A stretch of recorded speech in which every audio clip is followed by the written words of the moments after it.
Ο Αρβελάτζε που αλλάζει με τον Λιτμάνεν, η μπάλα χάθηκε και η κόντρα για τον Ολυμπιακό. Φεύγει ο Γκόγκιτς, φεύγει και ο Καραπιάλης, κρατάει ο Τζόρτζεβιτς την μπάλα. Ανοίγει τον Καραπιάλη, τέτα και να δούμε. Πλασάρι, δεύτερη προσπάθεια από τον Τζόρτζεβιτς, δεν έληξε. Όχι, δεν πήγε. Η πρώτη μεγάλη φοβερή ευκαιρία για τον Ολυμπιακό στο τρίτο λεπτό του αγώνα. Να δούμε όμως το φάουλ με τον Γιωργάτο εδώ. Και όλο τον κόσμο μπροστά από τα δοκάρια του Φαντεζάρ. Προλαβαίνει ο Αλεξανδρής να γυρίσει δίπλα από το δοκάρι. Ο Γκόγκιτς, ο Σίνισα Γκόγκιτς. Φρανκ ντε Μποer έτοιμος να δοκιμάσει το αριστερό του πόδι. Και το κάνει με δύναμη, πέφτει ο Ελευθερόπουλος, απομακρύνει. Ανατολάκης δοκιμάζει εκεί μπροστά.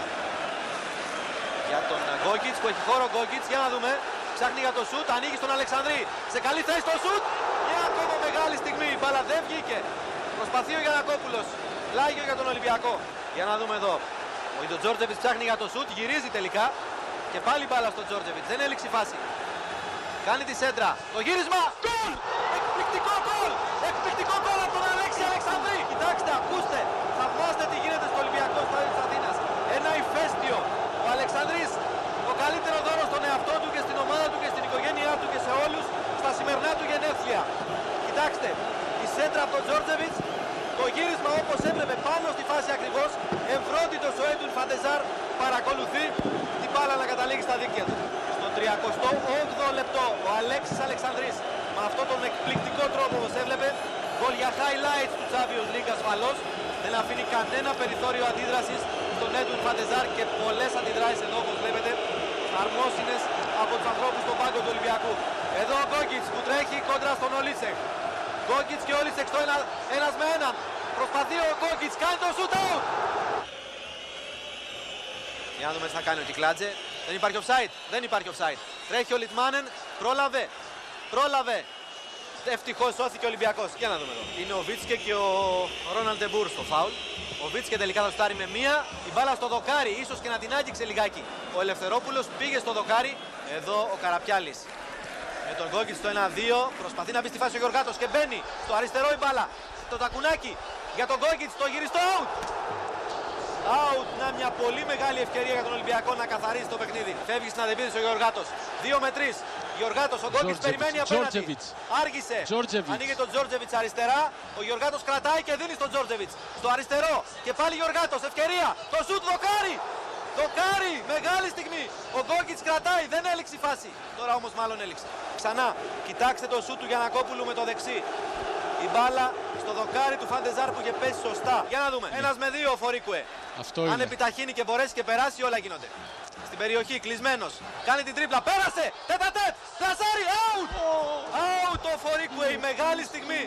Ούτε κατάλαβε πως τον άδειασε ο Ρούντι. Κοιτάξτε. Άψογος χειρισμός. Εποφελείται και από την κόντρα. Ο Ρούντι ακόμη τον ψάχνει. Αλλά το πλασέ του δεν είναι καλό. Έφυγε out. Κάνει τη σέντρα. Το γύρισμα. Γκολ! Εκπληκτικό γκολ! Εκπληκτικό γκολ από τον Αλέξη Αλεξανδρή. 1-0. Με έναν τρόπο που μόνο ο Αλεξανδρής ξέρει να σκοράρει. Αυτό το γκολ ήταν δώρο για τα γενέθλιά στον εαυτό σου ή στους χιλιάδες φιλάδες του Ολυμπιακού? Εντάξει, σήμερα αυτή η νίκη είναι του Ολυμπιακού και σε συνάρτηση αφού έχω και εγώ γενέθλια νομίζω ήταν ό,τι πιο καλύτερο. Μετά το τέλος του αγώνα οι παίχτες έφευγαν από το γήπεδο όχι μόνο ιδρωμένοι αλλά και γεμάτοι τούρτα αφού είχαν προνοήσει για τα γενέθλια του Γκόγκιτς και του Αλεξανδρή.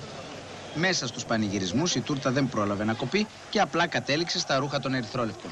Στα αποδυτήρια, ο Σοκράτης Κόκαλης επισκέφθηκε τους παίχτες και τον προπονητή του Ολυμπιακού και τους έδωσε συγχαρητήρια, ενώ ο Ντούσαν Μπάγεβιτς δεχόταν μια ανθοδέσμη από τον ανιψιό του Βέντραν. Μέχρι στιγμής έχουμε το απόλυτο στην έδρα μας και πέτα συνέχεια. Τώρα τι άλλο να πούμε. Αυτή τη στιγμή μόνο ευτυχία. Το μόνο που μπορούμε να επιδείξουμε εμείς απέναντι στον Άγιαξ είναι το πάθος, το θάρρος και η θέληση για να πάρουμε ένα θετικό αποτέλεσμα. Παρά την ήττα από τον Ολυμπιακό, οι Ολλανδοί αισιοδοξούν πως θα καταφέρουν να πάρουν την πρώτη θέση στον όμιλο και την πρόκριση στην επόμενη φάση του Champions League. It's a shame that we didn't have a point here and we have to win in Amsterdam to come for the first place in the group. Yeah, they have the most points at the moment, so they are the favorites. Yeah. En dat was voor ons vandaag een grote min. Και το λέω αυτό όχι... Ο Ολυμπιακός όντως κέρδισε και ήταν πολύ δυνατή ομάδα. Και κέρδισε όχι μόνο επειδή χάναμε συνέχεια την μπάλα εμείς, αλλά επειδή είδαμε σήμερα ότι στον Ολυμπιακό οι παίκτες είναι παίκτες top, πολύ υψηλού επίπεδου.